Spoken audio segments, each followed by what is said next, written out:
दोस्तों, क्या आप लोग जानते हो आपकी सीयूटी प्रिपरेशन बोर्ड से अलग कैसे है? क्योंकि बोर्ड्स के अंदर आप लोगों को लैंग्वेज और जीएटी नहीं पढ़ना होता है, लेकिन सीयूटी के अंदर यही आप लोगों के गेम चेंजर होते हैं। कैसे आप लैंग्वेज और जीएटी को प्रिपेयर करेंगे और कैसे सिर्फ इन दो सब्जेक्ट्स के ऊपर आप लोगों को टॉप कॉलेजेस में एडमिशन मिलने वाला है। तो आज हम लोग इसी वीडियो में कंप्लीट बातचीत करने वाले हैं कि किस तरह से आप अपनी प्रिपरेशन करेंगे और किस तरह से लैंग्वेज और जीएटी आप लोगों को टॉप कॉलेजेस के अंदर पहुंचाने वाले हैं। नमस्कार दोस्तों, मेरा नाम है अमित शर्मा, आप लोगों का सीयूटी मेंटोर और जनरल एप्टीट्यूड टेस्ट एजुकेटर आपका स्वागत करता हूं।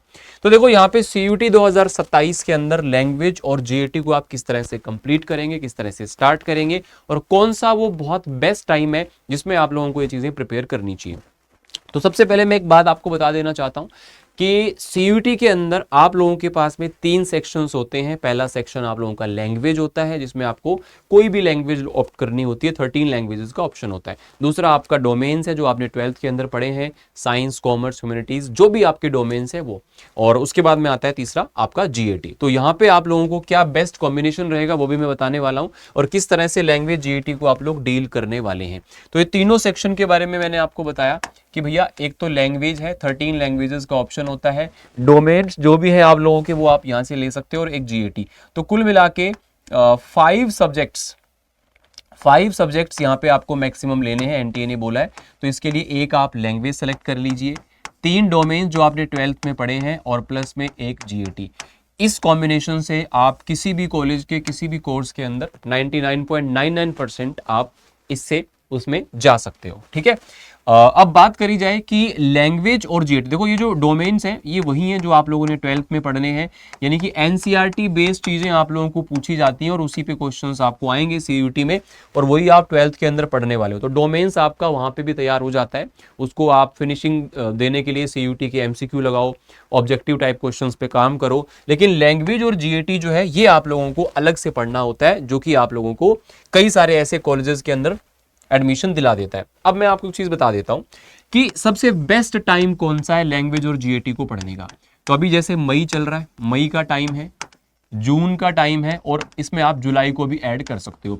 ये वो टाइम है जिस टाइम पे बोर्ड का प्रेशर सबसे कम होता है आपके ऊपर, क्योंकि ये तो जून तक तो आपके पास छुट्टी है, जुलाई में इतना प्रेशर नहीं होता है। तो ये 2-3 महीने जो अभी आपके पास है ना, इस टाइम में आप लैंग्वेज और जीएटी को निपटा सकते हो। उसके बाद में आप बोर्ड्स पे आ जाओ, और बोर्ड्स में आप 12th प्लस सीयूटी बेस्ड दोनों चीजें करनी है। जैसे ही बोर्ड से फ्री हो जाओगे, बीच बीच में आप लैंग्वेज जीएटी को बोर्ड्स के साथ में भी आप देखते रहोगे थोड़ा बहुत। जैसे ही आप बोर्ड से फिनिश हो जाओगे, उसके बाद में आप फिर से language GAT and domains proper CUET based preparation कर सकते हो। तो बेस्ट आपका टाइम इस टाइम पे है। लैंग्वेज और जीएटी दोनों को बहुत अच्छे से आप प्रिपेयर करना स्टार्ट कर दीजिए, और बहुत सारे बच्चों ने स्टार्ट कर भी दिया, इवन हाफ सिलेबस भी कर दिया है। देखो, वैसे तो हर कॉलेज के हर कोर्स की एलिजिबिलिटी अलग है, सब्जेक्ट कॉम्बिनेशन अलग है, लेकिन मैं आपको बता दूं बहुत सारे ऐसे टॉप कोर्सेज हैं जो बिना डोमेन के ही आपको टॉप कॉलेजेस में एडमिशन दिलाते हैं। जैसे मान लो हम डीयू की बात करें, है ना, मान लो कि बच्चा कॉमर्स का है, उसको बीबीए करना है, बीएमएस करना है, ठीक है, या फिर उसको मास मीडिया कम्युनिकेशन करना है, मल्टीमीडिया में जाना है, वोकेशनल कोर्सेज कोई भी करने हैं, उसको बीटेक करना है, उसको बीकॉम प्रोग्राम करना है या बीए प्रोग्राम करना है, तो यहां पर आप लोगों को ना जीएटी की रिक्वायरमेंट पड़ने वाली है। ठीक है, अब बहुत सारे बच्चों का ये भी डाउट होता है कि मेरे टारगेट कोर्स में अंदर जीएटी नहीं चाहिए। मान लो मेरे को डीयू से बीएससी करना है, मेरे टारगेट कोर्स में मेरे को रिक्वायर्ड नहीं है जीएटी, तो मैं जीएटी पढ़ूं या ना पढ़ूं? देखो, पहली चीज तो ये है कि आपने सोचा है कि आपको उस कॉलेज में या उस कोर्स में एडमिशन मिल जाए, लेकिन उतना मार्क्स आएगा तब मिलेगा। अगर आपका डोमेन गड़बड़ हो गया या मार्क्स उतने नहीं आए कि वहां पे मिले, उसी कोर्स के लिए अगर आप दूसरे टॉप कॉलेज यानी कि बीएचयू में जाओ या किसी और में, तो वहां फिर जीएटी आपको चाहिए। या फिर आपने सोचा कि यार मेरे पास में ना इस कोर्स में तो मेरा एडमिशन हो नहीं पा रहा है इस कॉलेज में, मैं ऑफ स्ट्रीम कोर्सेज में जाता हूं, मैं बीएलएलबी कर लेता हूं, बीबीए कर लेता हूं, तो अलग भी जाना चाहोगे तो आपको फिर जीएटी चाहिए। तो इसलिए बेस्ट है कि आप स्टार्टिंग से ही जीएटी पे पकड़ बना के चलें। बीएचयू में ऑलमोस्ट जितने भी कोर्सेज हैं वहां पे आपको जीएटी पढ़ना है, चाहे आप बीए ऑनर्स करो, बीकॉम ऑनर्स करो, बीएलएलबी करो, ये सारी जगह पे आपको जीएटी पढ़ना है। जेएनयू में भी ऑलमोस्ट सब जगह पे, जेएमआई में, एयू में, और बहुत सारी प्राइवेट यूनिवर्सिटीज हैं टॉप, वो भी आपको जीएटी के बेसिस पर या फिर जीएटी प्लस लैंग्वेज के बेसिस पर एडमिशन दे देती हैं। तो ये तो बात श्योर है, जितने बच्चे भी सीयूटी की प्रिपरेशन कर रहे हैं उन सभी को जीएटी का एग्जाम देना चाहिए, देना चाहिए, देना चाहिए। आई स्ट्रांगली रिकमेंड आपको करना चाहिए। ठीक है, तो काफ़ी सारे कोर्सेज हैं, जैसे दिल्ली यूनिवर्सिटी में आपका BBA है, BMS है, BBE है, BCom प्रोग्राम है। ठीक है, इसके अलावा साइंस वाले जो हैं BTech है, BSc होम साइंस है, वोकेशनल कोर्सेज हैं, आर्ट्स वालों के लिए BA जर्नलिज्म है, BA प्रोग्राम है, मल्टीमीडिया कम्युनिकेशन है। तो यहाँ पे आप लोगों को GAT लैंग्वेज के बेसिस पे एडमिशन हो जाता है। BHU मैंने आपको बता ही दिया, BA honours, BCom honours, BA LLB, BA honours, ये सारी चीज़ें आप कर सकते हो। JNU में ऑलमोस्ट सारे कोर्सेज के अंदर आपको चाहिए। ये GAT with Amit Sharma Telegram channel है, यहाँ पे काफ़ी सारे बच्चे हैं जो मेरी मेंटोरशिप के अंदर प्रिपरेशन करते हैं। अगर आप भी एक सीरियस एस्पिरेंट है तो आप जरूर से इसको ज्वाइन कर लीजिएगा। ठीक है, अब बेस्ट सब्जेक्ट कॉम्बिनेशन मैंने आपको बता दिया क्या होना चाहिए, लैंग्वेज, 3 डोमेन और GAT। अब यहाँ पे बात आता है कि एग्जामिनेशन पैटर्न क्या होता है। चाहे आप किसी भी सब्जेक्ट की बात करें, सब में 50 क्वेश्चन मिलते हैं, एक क्वेश्चन 5 नंबर का होता है, यानी कि 250 हो गया। अगर आप लैंग्वेज प्लस GAT के बेसिस पर एडमिशन लेते हो तो 250 और 250 500 में से आपकी कट ऑफ बनेगी। अगर आप 350 प्लस या 400 के आसपास स्कोर करते हो तो आपका एडमिशन श्योर हो जाता है अच्छी जगह पे। ठीक है, GAT का सिलेबस क्या है, सबसे पहले GAT की बात कर लेते हैं। तो इसमें क्वांट, रीजनिंग और GS से कुल मिला के क्वेश्चंस आते हैं 50, जिसमें लगभग 35 to 40 क्वेश्चन, यानी कि जो मेजर पोर्शन है वो क्वांट एंड रीजनिंग का होता है। बाकी इसके अंदर GS और करंट अफेयर्स के क्वेश्चन आप लोगों को पूछे जाते हैं। क्वांट में क्या आता है, जो 10th लेवल तक का क्वांट आपने पढ़ा है वही आता है, बस यहाँ पे थोड़ा सा ट्रिकी आपको करना होता है, कॉम्पिटेटिव लेवल पे आपको करना होता है। तो इस तरीके से ये सारे जितने भी बेसिक चैप्टर्स हैं वो सभी के सभी हैं। इसके बाद में बात करें, ये वही सब बेसिक चैप्टर्स हैं, simplification, time and work and boat and stream, ये सब चीज़ें। एडवांस मैथ्स में जो आपने 10th तक पढ़ा है, geometry, mensuration, trigo, height and distance, ये सारी आपको यहाँ पर भी देखने को मिलेंगे। अब रीजनिंग जो है 15 क्वेश्चन के आसपास 50 में यहाँ से आते हैं, और जो क्वांट वाला पोर्शन था उसके अंदर लगभग 20 से 25 क्वेश्चन आते हैं। 20 से, ये सबसे बड़ा पोर्शन होता है क्वांट, इससे सबसे ज्यादा क्वेश्चन आते हैं। रीजनिंग में 15-17 क्वेश्चन आपको दिखेंगे, लेकिन सबसे स्कोरिंग पोर्शन होता है रीजनिंग। इजी होता है, आपने पहले पढ़ा नहीं हुआ होता, लेकिन एक बार पढ़ लोगे तो अच्छा स्कोर कर लोगे। प्रैक्टिस बेस्ड है मतलब ये पूरा का पूरा, तो इसमें आप अच्छा स्कोर कर सकते हो, है ना। इसमें भी नॉन वर्बल जो है ना, नॉन वर्बल टॉपिक है, 4 से 5 क्वेश्चन आते हैं, बहुत ही ईजी होता है। तो यहाँ पे चैप्टर्स के नाम लिखे हुए हैं, रीजनिंग के अंदर क्या क्या आपको मिलने वाला है, सारे के सारे लगभग 20-25 चैप्टर हैं, तो हर चैप्टर से एक आध क्वेश्चन आता है। किसी से नहीं आता तो किसी से 2 क्वेश्चन भी आ जाते हैं, तो इस तरह से सारी चीजें चलती हैं। इसके बाद में GS का मैंने आपको बताया था कि वहाँ पे स्टैटिक GK और करंट अफेयर आता है। स्टैटिक GK का मतलब Indian history, geography, Indian polity, constitution, science and tech, sports हो गया, अवार्ड्स, ऑथर्स, इंपॉर्टेंट डेज, तो ये आप लोगों को करंट अफेयर की फॉर्मेट में भी आता है। 1 ईयर का करंट अफेयर हो गया, न्यूज़ हो गए, गवर्नमेंट स्कीम्स हो गए, अपॉइंटमेंट्स हैं, स्पोर्ट्स एंड न्यूज़ हैं, अवार्ड्स हैं। तो आप लोगों को करंट अफेयर के मान के चलो कि 3 से 4 क्वेश्चन मिल जाएंगे। स्टैटिक के हो सकता है कि आपको 10 क्वेश्चन के आसपास मिल जाए, 8 क्वेश्चन के आसपास मिल जाए, तो 10 से 15 क्वेश्चन आप लोगों को यहाँ से देखने को मिल जाते हैं। तो कुल मिला के आप अगर 40 क्वेश्चन करना चाहते हो तो क्वांट रीजनिंग में तो बच्चे जो है ना, जितने क्वेश्चन आते हैं ऑलमोस्ट सारे कर देते हैं। जो इस बार मैंने पढ़ाया बच्चों को, तो लगभग 35 से 40 क्वेश्चन जो है ना हर बच्चा कर रहा था, तो 35-40 क्वेश्चन क्वांट में और प्लस 5-7 क्वेश्चन भी GS में कर लिया, तो यकीन मानिए आप GAT के अंदर टॉपर की लिस्ट में होंगे। ठीक है, तो बेस्ट बुक्स कौन सी हैं? बुक्स वैसे तो काफ़ी है मार्केट में, लेकिन बेस्ट बुक्स वो होती हैं जो डिटेल थ्योरी दे दे, चैप्टर वाइज MCQ दे दे और प्रीवियस ईयर क्वेश्चंस को कवर कर दे। तो ऐसी कुछ बुक्स आपको अड्डा 247 के स्टोर पे मिल जाएंगी। ये सिलेक्शन किट है, इसमें सारी किताबें हैं, प्रीवियस ईयर भी है, साइंस, GAT, लैंग्वेज, सब चीज़ें इसमें। इसके अलावा कुछ नहीं चाहिए तुम्हें।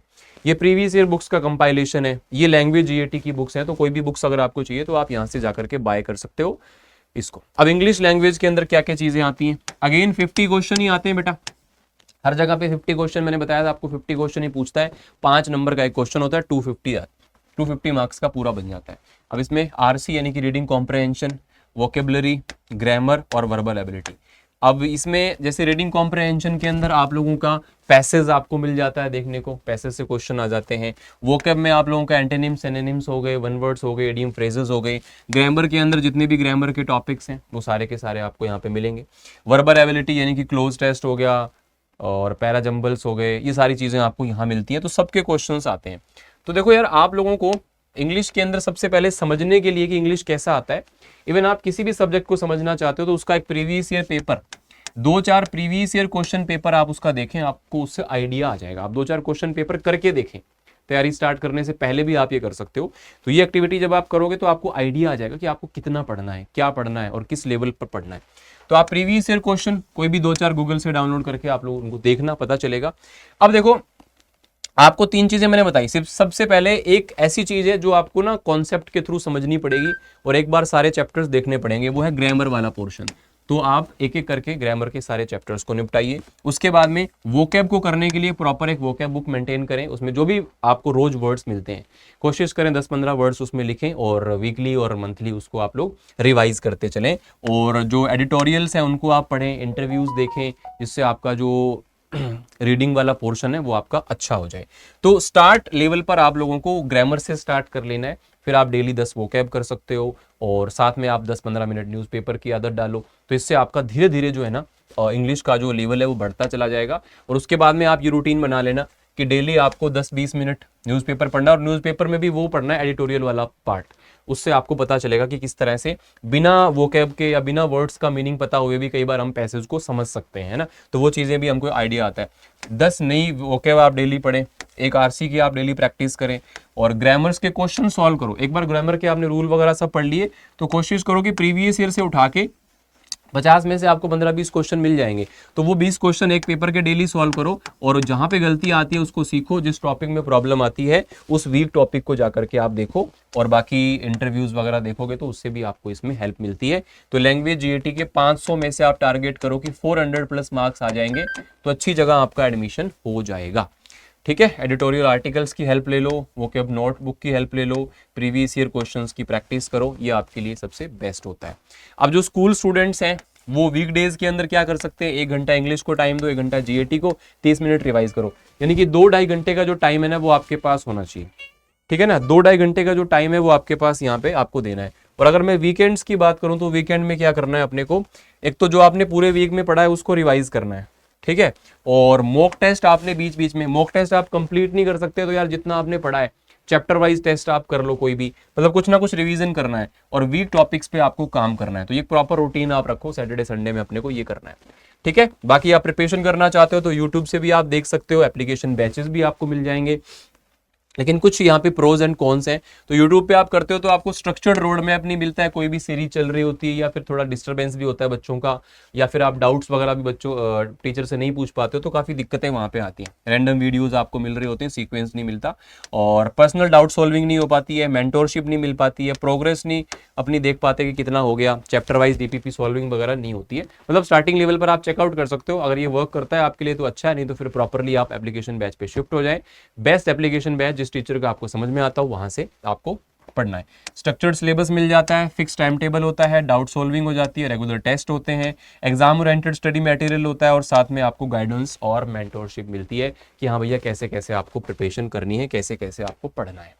ठीक है, तो प्रिपरेशन फेजेस मैंने आपको बता दिए। पहले आप अपना सिलेबस अच्छे से समझो, एग्जाम को समझो, फिर अपना कॉन्सेप्ट बिल्ड करो और ये टाइम बेस्ट है लैंग्वेज जीएटी को प्रिपेयर करने के लिए।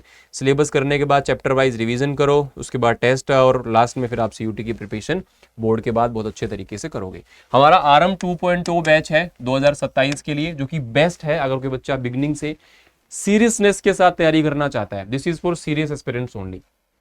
इसमें बिल्कुल फाउंडेशन बिल्ड किया जाएगा और आपको 100 परसेंटाइल के लिए तैयार किया जाएगा। ये आपको साइंस, कॉमर्स, आर्ट्स सभी के लिए मिल जाएगा। अगर आप चाहते हो कि आपको ओनली लैंग्वेज जीएटी पढ़ना है तो ओनली लैंग्वेज जीएटी के लिए भी ये हमारा अवेलेबल है। डिस्काउंट कोड में Y829 का यूज जरूर करें जब भी आप किसी भी कोर्स में एनरोल करें, ताकि मेरी पर्सनल मेंटोरशिप आपको तुरंत मिल जाएगी। उसके लिए आपको मेरे से कनेक्ट कैसे करना है वो मैं आपको बता देता हूँ। कुछ बच्चे ऐसे भी हो सकते हैं जो चाहते हैं कि मैं ओनली लैंग्वेज को पढ़ना चाहता हूँ या मैं ओनली जीएटी चाहता हूं बस, तो वो भी कोर्सेज अवेलेबल है। अगेन डिस्काउंट कोड Y829 का यूज करके आप यहाँ पे जुड़ सकते हो। ठीक है, कोई भी प्रोडक्ट आप बाय करें तो यहाँ पे आप जैसे जुड़ते हो तो आपको मेरी मेंटोरशिप मिल जाएगी। उसके लिए आप मुझे यहाँ पर मेल ड्रॉप कर दीजिएगा कि सर मैंने डिस्काउंट कोड यूज करके इसको परचेज किया है। सो उसी दिन से आपके सिलेक्शन तक आपको मेंटोरशिप मिलेगी। बाकी टेलीग्राम मैंने आपको बता ही दिया, इंस्टाग्राम पर भी आप मुझे टेक्स्ट कर सकते हो जीएटी गुरु अमित के नाम से। अब ये कोर्सेज कहाँ पे आप चेकआउट कर सकते हो वो एक बार मैं आपको बता देता हूँ। सिंपली आपको क्या करना है, अड्डा 247 पे जाना है। ठीक है, UG and PG entrance exam अगर मान लो आपको चाहिए लैंग्वेज जीएटी के लिए, तो लैंग्वेज जीएटी के लिए आप आरएम 2.0 पे गए। ठीक है, यहाँ पे बाय नाउ पे जाओगे, यहाँ पे आपसे ना कूपन कोड पूछेगा। यहाँ पे आपसे क्या पूछेगा, कूपन कोड पूछेगा और कूपन कोड के अंदर आपको क्या करना है, यहाँ पे कूपन कोड लगा देना है। जो मैंने आपको अभी बताया, Y829। सिर्फ और सिर्फ इसी कूपन कोड के साथ में आप बैच को एनरोल करें, सो दैट आपको मेरी मेंटोरशिप मिल पाए। आई होप कि आप लोगों के जो डाउट्स हैं यहाँ पे मैं क्लियर कर पाया हूँगा। फिर भी आपको कोई भी प्रॉब्लम, कोई भी दिक्कत रही हो तो आप यहाँ पे वीडियो के नीचे कमेंट कर सकते हो, ताकि आप लोगों को जो भी यहाँ पर डाउट होगा पर्सनली आपसे कनेक्ट करके मैं आपको बता पाऊंगा, ठीक है। और यहाँ तक वीडियो अगर आपको अच्छी लगी हो, इन्फॉर्मेटिव लगी हो, तो वीडियो को लाइक और चैनल को सब्सक्राइब कर लो, क्योंकि फ्री क्लासेस भी बहुत सारी आप लोगों को यहाँ पर मिलती है। Thank you so much for joining. God bless you.